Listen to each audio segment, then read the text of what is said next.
is we're going to help you know what it means to really live life. Not just survive, but really thrive in life.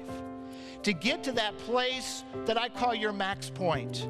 The place where you're making the greatest impact possible for the glory of God, given your gifts, talents, abilities, and experiences.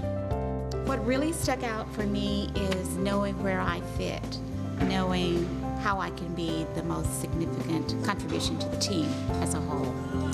You said that we all have different gifts. Some of us are designers, some are developers, some are stabilizers. So that really was an eye-opener for me. I got a lot out of it. It makes me start thinking of what I need to do on the next step. You want to invest your life. You don't want to wake up one day at the end of your life and look back with regret. No, you want to capture life.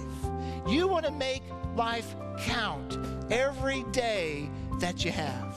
That's exciting to see that really God's truth is God's truth, and to take it outside of the walls of the church, to not just work inside the church, but also to make an impact in the world, in businesses, and see things done in God's way is a great blessing. It's about action. It's about learning to take those steps and beginning to do the things that God wants you to do. We talk to, as they share their journeys with me, where they've come from, where they're at.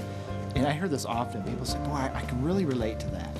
Boy, that, you've helped to encapsulate what my journey has been, or what I'm in the process of.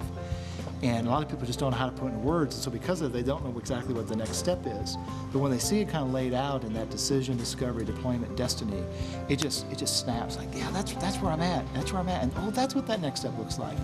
The challenge of living a Christian life is, are you on the right path? Are you really following what you think God wants you to do?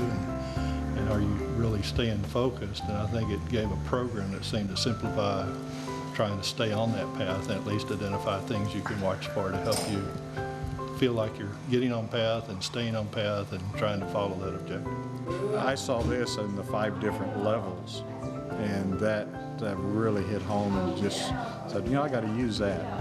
And especially when he mentioned the idea of the guy as the stabilizer that can be a great leader, but he's got to go find someone with a vision to help start it off, get it going. I like the biblical basis of what was being said.